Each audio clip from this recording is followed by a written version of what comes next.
Allow me to introduce our moderator. He is someone I've known for a few years. He's also a town councillor or city councillor in Moncton, and he is a researcher in the area of municipal governance. And as our previous moderator, Harris Forrestel, introduced, we have three sub-themes running through the day in terms of local governance challenge. One is, how do we build capacity? How do we foster collaboration? And how do we address some of the challenges from our demographic changes in the province? So this first sub-theme will be on municipal capacity, and I give you, je vous donne la parole, Monsieur Bourgeois. Merci. Merci, Monsieur Bourgeois. This panel will focus on the finances and capacity of municipalities in New Brunswick. Generic questions such as, what do New Brunswickers want their municipal governance to look like? More specifically, how do we best ensure capacity and efficiency from municipalities? It'll be divided in two blocks. The first one will feature a conference from Jean-Phillippe Meloche, who I'll introduce briefly in a minute, and then a reaction from the panelists to this conference. And the second part of the panel will feature specific questions addressed to the members of the panel, and they can also react to each other's comments. Je commencerai donc avec, en vous présentant le docteur Jean-Phillippe Meloche, qui détient une maîtrise en sciences économiques et un doctorat en géographie, est professeur adjoint en aménagement urbain à l'Université de Montréal et chercheur au Cyrano. Je lui laisse expliquer qu'est-ce que Cyrano veut dire, c'est un acronyme. Ses recherches gravitent autour des impacts économiques des politiques urbaines et d'aménagement, particulièrement en ce qui a trait aux finances publiques locales. Il a publié de nombreux articles et documents de travail et a travaillé avec plusieurs municipalités, principalement dans la région métropolitaine de Montréal. Sa présentation est intitulée « Is there enough money? Municipal Finances Issues in Quebec and Canada ». Le Dr Jean-Phillippe Meloche.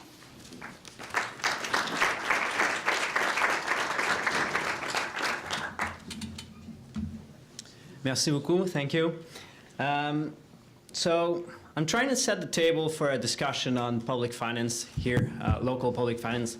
And I'm setting the table with the question, is there enough money? It's a question we ask pretty often. Is there enough money for all the municipal services we want to provide?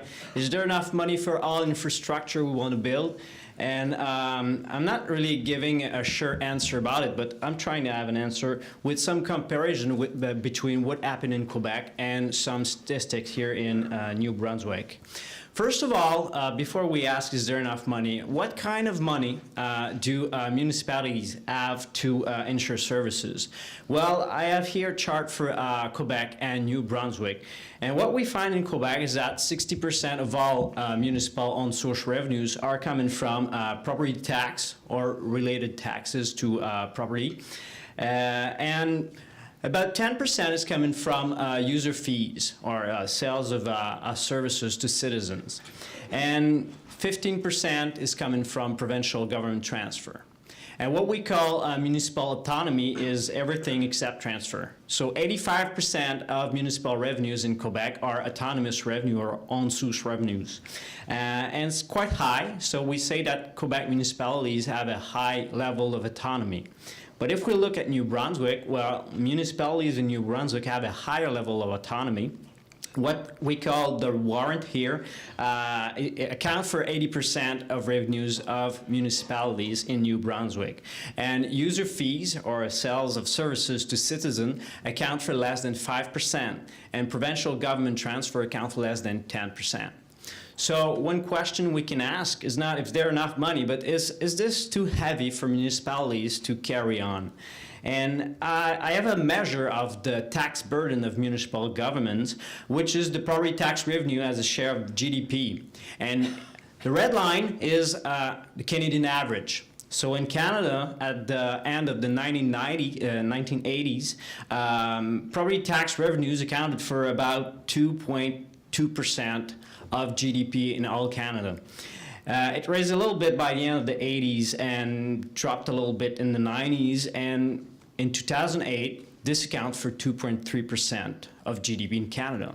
So as the burden of local property tax getting heavier in Canada, the answer is No, not really. Well, in Quebec, we have a different view of that because the property tax revenues as a percentage of GDP rose very steeply at the end of the 80s and beginning of the 90s. And then it decreased a little bit and then increased a little bit. And now it's 2.8% of GDP right now. So the proportion in Quebec is higher than the proportion in Canada. But when we look at New Brunswick, the share of property tax revenues as a percentage of GDP in New Brunswick was 1.4% in the 1980s, and it's now 1.9%. Of course, it's rising, but it's way lower than what we find anywhere else in Canada. So if we ask, are local municipalities in New Brunswick, could they tax a little bit more on property? Well, if we look at the Canadian average, of course, there is space here to tax more properties. This doesn't mean that you should do it, but the space is there. Why are taxes lower in New Brunswick than Quebec or Canada? Well, because municipal expenditures are lower in New Brunswick than what we find in Quebec and what we find in Ontario, for example. Municipal expenditures as percentage of GDP account for nearly 5% in Quebec and Ontario. This share is 3.4% in New Brunswick. So why is this? Well, because the sharing of responsibilities between provincial government and municipalities is not the same. We don't have any local service district in Quebec. We have municipalities all around, so that we provide more services with the municipalities and less with the provincial government. So that in Ontario, it's the same thing. So New Brunswick municipalities have less responsibilities, I would say, than municipalities in Quebec or Ontario. And what about the tax rates? We often look at the tax rate. Are we too heavily taxed? Then we'll look at the tax rate. Of course, it's really hard to compare municipal tax rates in Quebec and in New Brunswick. I have two tables here, and the tax rate is hard to compare because we don't necessarily assess property values the same way. So if we don't, then we have a major problem. And probably that property value might be higher in Quebec than they are in New Brunswick because they're linked to economic activity, and they'll be higher in Ontario and they'll be higher in Alberta, for example. So that with higher property value, then you can have a lower tax rate to raise the same amount of money. But something we will find is that in Quebec, if you just look at Montreal, Montreal has a lower tax rate than the average in Quebec. But what are the expenditures in Montreal in terms of per capita expenditure? It's way above the average. Why? Because big cities have extraordinary responsibilities, so they need to spend more money. But on the other side, they have extraordinary property tax base, so that they don't have to have that much high tax rates to raise lots of revenues. In New Brunswick, you don't have any big cities like Montreal. So you don't have this extraordinary property tax base, but you don't have the responsibilities that goes with it. So the average expenditure of municipalities in New Brunswick must be lower than what we find in Quebec because you don't have the same kind of cities. On the other way, if you look at Drummondville and Rimouski, these two cities in Quebec have between 70,000 people and 50,000 people, which is the same size as Fredericton, Moncton, and St. John. If you look at their expenditures, it's really similar in terms of per capita expenditures. So that same size city, same kind of expenditures. Are all local governments in the world financed the same way? No, not really. The amount of autonomy that we find in most Canadian municipalities, and you have the bar for Canada, the first bar, it's really looking like what you find in Quebec. It means 60% of revenues coming from property tax, and another 20% of revenues come in from other earned source revenues, and then you only have 15% coming from transfer, which means 85% of revenues, of municipal revenues in Canada are what we call on-source revenues. If you look at any other country in the world, it's not always the same picture. In New Zealand and Sweden, you have very high autonomy for municipal governments, but in most European countries like France, Germany, or United Kingdom, most of revenues of municipalities are coming from transfers. And same thing in the United States. The autonomy of municipal governments in the United States is lower than what you find in Canada. Is this too much autonomy? Is this a danger? Well, in economics, most of studies on municipal autonomy will say that the more autonomous are municipalities, the more efficient is the production of local services. So it's not a bad thing that our municipalities have a high level of autonomy. And we finance our municipalities in Canada with property tax. That's something common to Canada, and it's something we'll find in New Zealand or in United Kingdom. In the United States as well, it's the main revenue of local municipalities. But it's not always the same thing. If you look at Denmark or Sweden or any Scandinavian countries, they finance their local governments with personal income tax, which is a different way. Is the property tax the best way to finance local services? Well, the answer is probably yes. It's one of the best ways. Why is the property tax a good tax at the local level? Because it's a tax on non-mobile factors. You can try to hide some of your personal income, and some do it very well. You can try to hide some of your profits, and some are doing very well. It's very hard to hide your house. It's very hard to hide your properties. We can find your properties, we can find the owner, we can tax the owner. At the local level, the less mobile the factors are, the best the tax will be. So the property tax is a very efficient tax for that at the local level. And it looks like a benefit tax at the local level because most of services we finance with this tax are services linked to properties. Waste management, roads, water, they're all linked to property. And if you have good local services, well, you can give some value to your properties in your municipality. So the link between expenditure of municipalities and property value is a link that makes this kind of tax more efficient. And something that politicians don't like, but economists like a lot, is that the property tax is a visible tax, which means probably most of you don't know how much they pay as consumption tax every year. You just do some consumption, you pay tax. At the end of the year, how much have you paid? You don't know. Your personal income tax, of course you know about how much you paid, but you have exemption, you have abatement, and at the end of the year, you're not really sure how much you've paid. But when you receive your assessment for your property tax, you see how much you need to pay for your property tax. It's highly visible tax. And this makes politicians at the local level more accountable to their citizens because their citizens know how much they pay and they know what they get for it. So if you want to raise your taxes, well, you need to justify this to your citizen. Other level of government, sometimes they just taxes and we don't really notice that the taxes have changed. Of course, if they announce it, we'll notice it. But if they don't announce it, sometimes we don't even notice that the taxes have changed. But at the local level, we always notice that taxes have changed.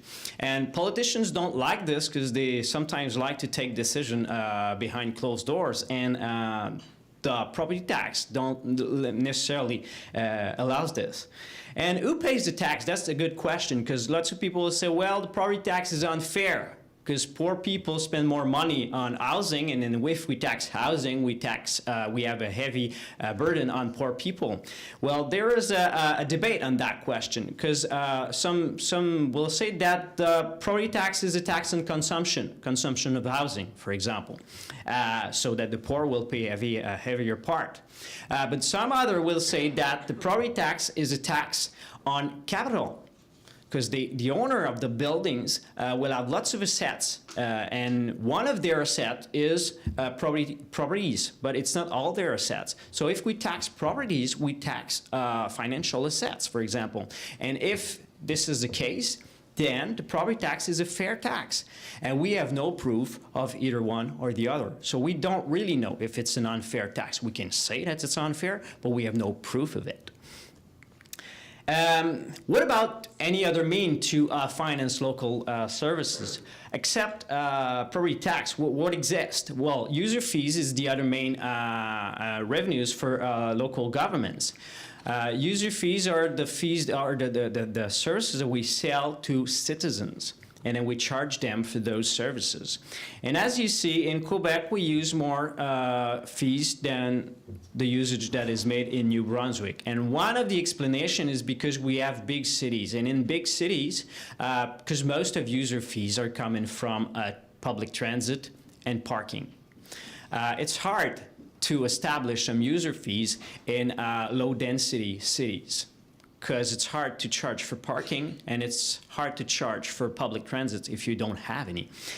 So if you see in Montreal, it's 18% of all revenues coming from user fees.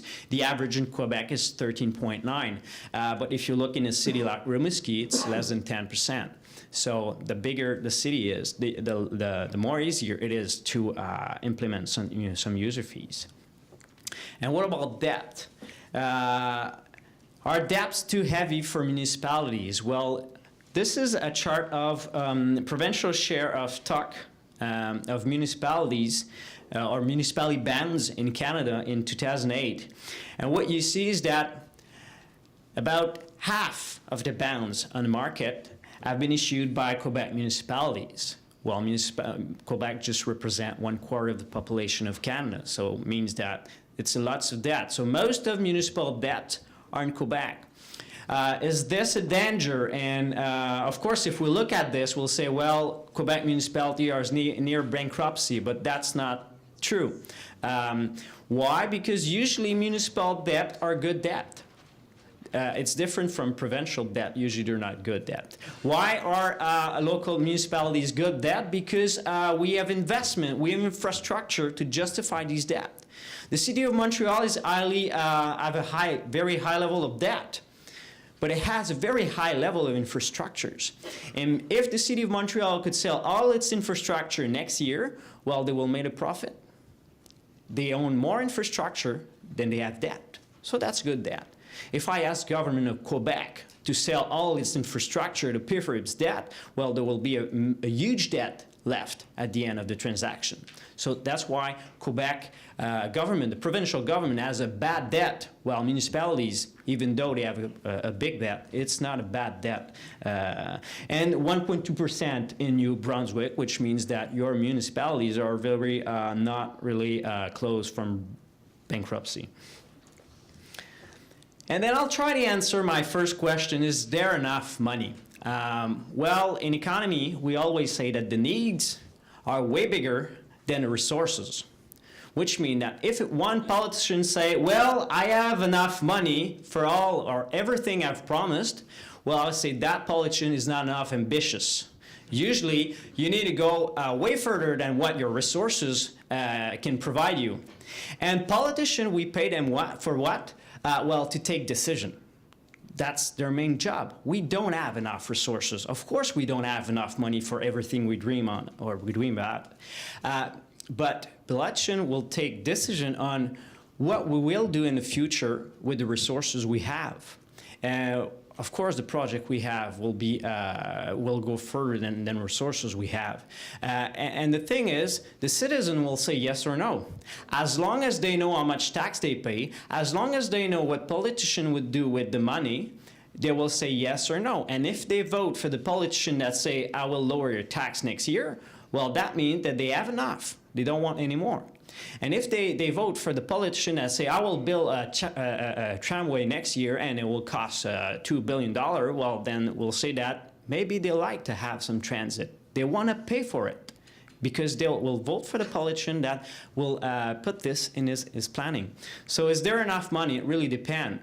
If the trust is, if there's a high trust between politician and citizen, if the project with a positive benefit for society, well, people will pay for it.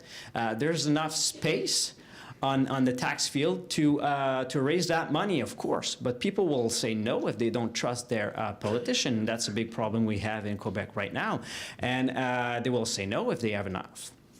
So that's my presentation. Thank you. Merci.